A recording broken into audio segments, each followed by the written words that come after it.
Hey guys, welcome back to my channel. Today we're going to make a healthy chickpea bread. What I have today is 3 grams of dried chickpea. They have been soaking from overnight. I have 4 tablespoons of psyllium husk, 1 teaspoon of salt, 2 teaspoons of baking powder, 2 eggs, 2 tablespoons of olive oil, half cup vanilla yogurt, 1 teaspoon honey, half cup almond milk. Remember, if you have canned chickpea, you can also use your canned chickpea, maybe 2 cans. So I'm going to use my blender to blend all these ingredients together, and I have half cup of water as well. So I'm going to put my chickpea in my blender. Remember guys, the Lord said, "For I know the plans I have for you, declares the Lord, plans to prosper you and not to harm you, plans to give you hope and a future." Remember to give your heart to Christ and remember that He loves you.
Okay guys, so this is what it looks like after leaving the oven.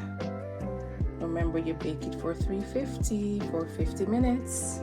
I'm gonna allow it to cool down, and I'll show you what it looks like once it's cooled down. I'm gonna cut into it and you see what it looks like. Remember to like, share, and subscribe. Okay guys, so this is my bread after it has been cooling. So it's now cool. I'm going to cut a slice so I can show you what it looks like. That's one slice, so this is it. Soft and moist. I'm going to do another slice.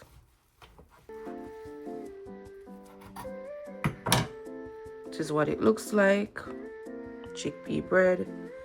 But guys, I'm going to have some avocado and I'm going to add some avocado and an egg with my chickpea bread this morning for breakfast. So I'm going to put my avocado in.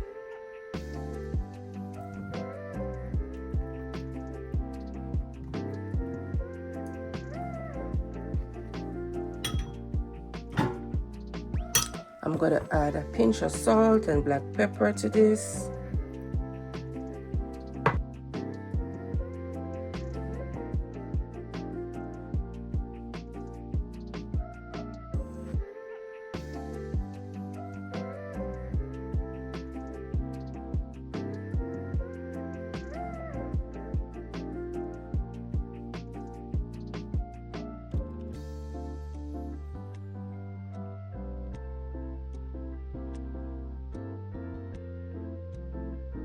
Thank you for watching. Remember to like, share, and subscribe. See you in my next video, guys. And remember to give your heart to Christ. Bye, guys.